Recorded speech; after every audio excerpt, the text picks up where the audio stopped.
네, 우리가 지난 두 번의 강의에서 두 제곱수의 합으로 표현할 수 있는 소수와 자연수에 대해서 공부한 바 있었습니다. 오늘은 세 제곱수의 합으로 표현할 수 있는 자연수에 대해서 설명하도록 하겠습니다. 우리가 지난 시간에 두 개의 제곱수 표현을 공부했었어요. 정리해보면 어떤 자연수 n을 소인수분해를 해서 앞에 완전 제곱수가 이렇게 나오도록 하고요.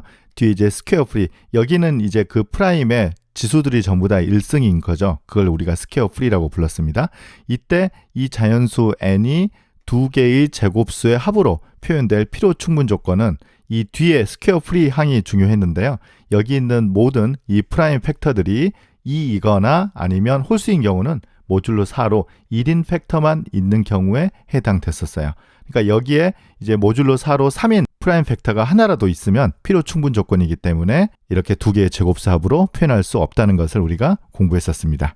예를 들어서 15라는 숫자를 생각해보면 3 곱하기 5인데 5라는 숫자는 모듈로 4로 1이 되지만 3이라는 숫자는 모듈로 4로 3이 되는 거잖아요. 그래서 이 항 때문에 15는 a제곱 더하기 b제곱의 형태로 쓸 수 없습니다. 그러면 두 개의 제곱수의 합으로 표현할 수 없는 자연수가 있기 때문에 매우 자연스러운 질문은 항을 하나 더 주면 가능한가? 즉, 세 개의 제곱수의 합으로 모든 자연수가 표현 가능한가? 라는 질문을 할 수 있겠습니다. 하지만 두 제곱수의 합에서도 안 됐던 이 15라는 숫자가 여기서도 나쁜 역할을 하는데요. 이 15는 어떤 a, b, c를 대입하더라도 a제곱 더하기 b제곱 더하기 c제곱, 즉 세 개의 제곱수의 합으로 표현할 수 없어요. 네, 이 사실은 뭐 증명하는 문제가 아니라 a, b, c의 이제 작은 자연수들을 몇 개 대입해보면 되지 않는다는 것을 여러분들도 관찰할 수 있습니다. 그래서 오늘 강의의 주된 목적은 지난 시간에 이어서 오늘은 이제 3스퀘어였습니다. 즉 주어진 자연수 n이 a제곱 더하기 b제곱 더하기 c제곱으로 표현될 필요 충분 조건은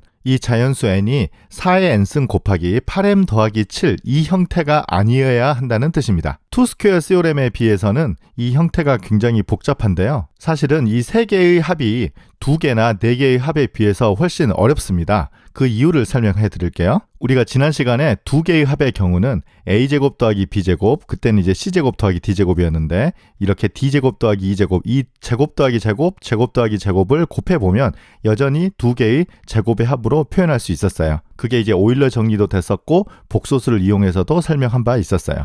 그런데 세 개의 제곱의 합의 경우는 이 두 개를 곱했을 때 세 개의 제곱의 합으로 항상 표현 가능한가? 그렇지 않다는 것입니다. 다시 한번 이 나쁜 녀석 15가 등장하는데요. 15는 1의 제곱 더하기 1의 제곱 더하기 1의 제곱이고요. 그 다음에 여기는 2의 제곱 더하기 1의 제곱 더하기 0의 제곱, 즉 3 곱하기 5가 15가 나오는데요.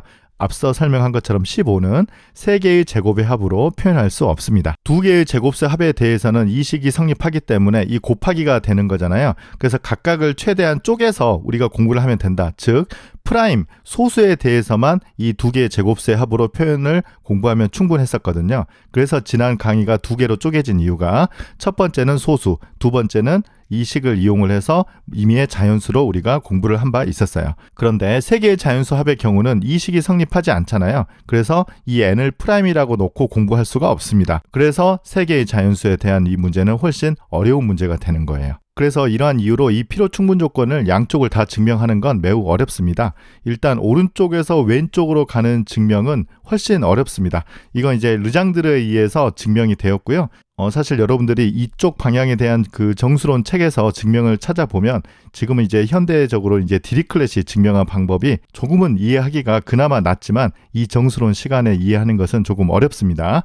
그래서 일단 이쪽은 이 시간에 설명하지 않고요. 왼쪽에서 오른쪽으로 가는 내용만 우리가 오늘은 이해해 보도록 하겠습니다. 그리고 실제로 이 방향에 대한 증명을 할 때 이쪽은 지금 등호가 아니기 때문에 설명하기가 조금 어렵죠. 그래서 이것의 대호명제를 살펴보도록 할 거예요. 오른쪽이 성립하지 않는다라는 것은 이 n이 이러한 형태에 대해서는 세 제곱수의 합으로 표현할 수 없음을 증명하도록 하겠습니다. 그런데 지금 오늘 강의 듣고 있는 지금 모든 분들 아마 생각이 다 똑같을 겁니다. 이 형태가 되게 이상하게 생겼구나라는 아마 지금 다 그 생각을 하고 있을 텐데요. 지금 일단 이쪽 방향의 첫 번째 스텝을 보면 이 8m 더하기 7은 굉장히 자연스러운 항이다라고 먼저 이해할 수 있습니다. 이 내용을 증명하는데요. 이 n에 대해서 인덕션, 수학적 귀납법으로 증명해 보려고 합니다. 그래서 첫 번째 단계는 n 대신에 0을 대입하면 이 부분이 없어지잖아요. 그래서 8m 더하기 7이라는 이 숫자는 a제곱 더하기 b제곱 더하기 c제곱의 형태로 쓸 수 없음을 먼저 설명하도록 하겠습니다. 이게 스텝 1인데요. 굉장히 쉽습니다. 먼저 이 각각의 제곱수를 모듈로 8로 생각해 보도록 할게요. 물론 A, B, C가 2K나 3K로 설명이 되겠지만 제곱해서 모듈로 8이 나오기 위해서는 4로 분류하는 것이 맞습니다. 그래서 A나 B나 C는 전부 다 4K 또는 4K 더하기 1, 4K 더하기 2, 4K 더하기 3 이 넷 중에 하나의 형태잖아요. 그런데 이걸 제곱해 보죠. 4K를 제곱하면 16K 제곱이니까 모듈로 8로 0이 되고요. 4K 더하기 1 같은 경우는 제곱하면 여기 1만 남죠? 그래서 여긴 1이 되는 거죠. 그 다음에 4K 더하기 2는 제곱하면 모듈로 8로 4가 되는 거죠. 그리고 4K 더하기 3 같은 경우는 다시 1이 됩니다. 그래서 A제곱이나 B제곱이나 C제곱 모두 0 또는 1 또는 4가 되는 겁니다. 그러면 이번에 이 세 개를 더하면 모듈로 8로서 많은 경우가 나오는데요. 예를 들어서 0, 0, 0이면 0이 되고요. 그 다음에 1, 0, 0이면 1이 되죠. 그 다음에 1, 1, 0이면 2가 되고요. 1, 1, 1이면 3이 되죠. 그 다음에 4는 4, 0, 0이면 4가 되는 거고요. 그 다음에 4, 1, 0이면 5가 되고요. 4, 1, 1이면 6이 됩니다. 하지만 숫자 하나 빠졌죠. 7은 절대 될 수 없어요. 그래서 A제곱 더하기 B제곱 더하기 C제곱은 모듈로 8로 절대 7은 될 수 없습니다. 그런데 이 왼쪽 수는 모듈로 8로 하면 7이죠. 그래서 8m 더하기 7은 모듈로 8로 7이고요. 이 오른쪽에 있는 A제곱 더하기 B제곱 더하기 C제곱은 절대 7이 될 수 없기 때문에 8m 더하기 7 이러한 형태의 수는 3개의 제곱수의 합으로 표현할 수 없다는 것을 설명할 수 있겠습니다. 이게 바로 스텝 1의 증명입니다. 그래서 n이 0일 때 이 수학적 귀납법의 첫 번째 단계 증명이 끝났습니다. 두 번째 단계에서는 우리가 주장하고자 하는 것이 n번째 성립한다고 하면 n 더하기 1번째 성립한다. 이 단계를 증명하고자 하겠습니다. 지금 성립한다는 건 이제 등호가 아니기 때문에 조심해야 돼요. 그러면 우리가 지금 보여야 되는 게 이거잖아요. 그래서 이걸 부정해 보겠습니다.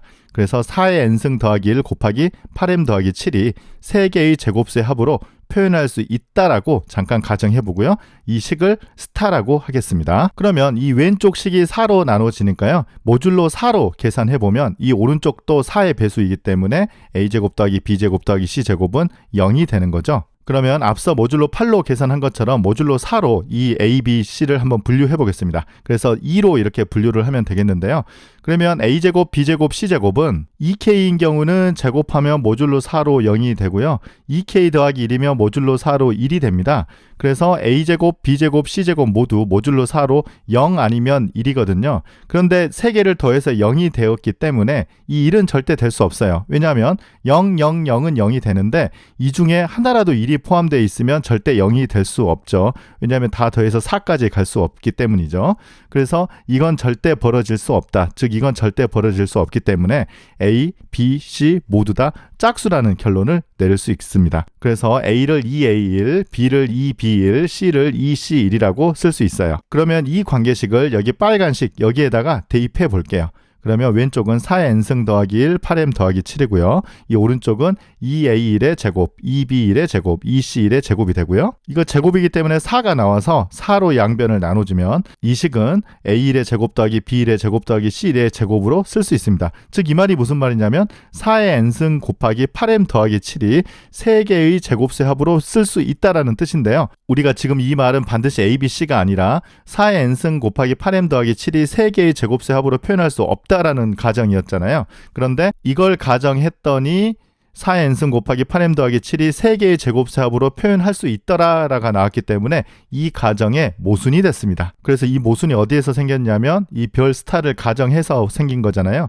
그래서 결국은 이 식이 성립하는 거죠. 4의 n승 더하기 1 곱하기 8m 더하기 7은 3개의 제곱수의 합으로 쓸 수 없다는 것이 결론입니다. 그래서 두 번째 단계까지 다 증명했기 때문에 수학적 귀납법에 의해서 우리가 원래 보이고자 했던 이 식이 성립한다는 것을 결론 낼 수 있겠습니다. 그러면 마지막으로 오늘 공부했던 내용의 예제를 하나 살펴보도록 하겠습니다. 오늘 공부한 내용은 이런 형태의 수만이 A제곱 더하기 B제곱 더하기 C제곱으로 표현할 수 없다는 것이었죠. 오늘 강의에서 여러 번 나왔던 이 15라는 숫자가 4의 0승 곱하기 8 곱하기 1 더하기 7로 표현이 되는 거잖아요. 그러니까 이러한 형태가 되기 때문에 이 15라는 것은 A제곱 더하기 B제곱 더하기 C제곱으로 표현할 수 없다는 것입니다. 이번에는 우리가 지난 시간에 공부했던 459라는 숫자인데요. 3의 제곱 곱하기 3 곱하기 17로 되고 그 다음에 여기에서 17은 괜찮은데 이 3이라는 숫자가 모듈로 4로 3이기 때문에 지난 시간에 공부했던 투스퀘어 시오렘에 의해서 459는 두 개의 제곱수의 합으로 표현할 수 없다. 이렇게 결론을 내리고 끝냈었는데요. 그러면 오늘 강의와 관련된 질문이 두 개로는 안 되면 혹시 세 개는 되겠는가? 이제 그 질문을 생각해 볼게요. 그런데 459는 일단 4의 거듭제곱으로 묶어지진 않고요. 8로 나눠 보면 57의 나머지가 3이 됩니다. 그래서 459는 이러한 형태의 숫자가 아니죠. 이러한 형태의 숫자가 아니기 때문에 3스퀘어 시오렘에 따르면 459는 a제곱 더하기 b제곱 더하기 c제곱의 형태로 표현 가능하다는 것입니다. 그런데 우리가 지난 시간과는 달리 이 표현법이 가능하다는 것만 알지 구체적인 표현법을 찾는 것은 오늘 공부하지 않았어요. 이건 어쩔 수 없이 직접 찾아야 됩니다. 아마 유일하진 않을 것 같은데요. 459는 21의 제곱, 3의 제곱, 3의 제곱을 해보면 441 더하기 9 더하기 9가 돼서요. 이렇게 3개의 제곱수의 합으로 459가 표현 가능하다는 것을 알 수 있습니다. 이제 마지막으로 다음 강의 얘기를 하도록 하겠습니다. 오늘 15라는 것도 이렇게 3개의 제곱의 합으로 표현이 안 되고요. 240이라는 것도 보면 4의 제곱으로 묶어주면 여기 이제 15가 오고요. 8 곱하기 1 더하기 7이 돼서 역시 오늘 공부한 정리에 따르면 이것도 역시 3개의 제곱의 합으로 표현되지 않습니다. 그러면 자연스러운 질문은 뭘까요? 여기 하나를 더 더해보는 거예요. 오늘 안 됐던 이 15는 혹시 4개의 제곱의 합으로는 가능한가? 이 질문을 생각해 봐야 될 것 같은데요. 4개는 되는지 화면을 멈추고 한번 생각해 보세요. 어떻습니까? 어떻게 가능한가요? 네, 15는 4개로는 드디어 됩니다. 3의 제곱, 2의 제곱, 1의 제곱, 1의 제곱을 하면요. 이게 9, 4, 1, 1이니까 15가 됩니다. 그리고 아까 안 됐던 240은 혹시 될까요? 이것도 한번 생각해 보세요. 어떻게 240도 되나요? 240도 14의 제곱, 6의 제곱, 2의 제곱, 2의 제곱을 해보면요. 196, 36, 4, 4라서 다 더하면 240이 됩니다. 그래서 오늘 안 됐던 숫자도 4개로는 다 되네요. 그러면 이제 마지막 질문. 이 4개, 4스퀘어는 모든 자연수를 표현할 수 있을까? 충분할까? 이 질문을 자연스럽게 생각할 수 있겠는데요. 네, 이 질문에 대한 답은 우리 다음 시간에 하도록 하겠습니다. 네, 오늘 3스퀘어 시오렘에 대해서 강의했습니다. 네, 오늘 강의 마치겠습니다. 감사합니다.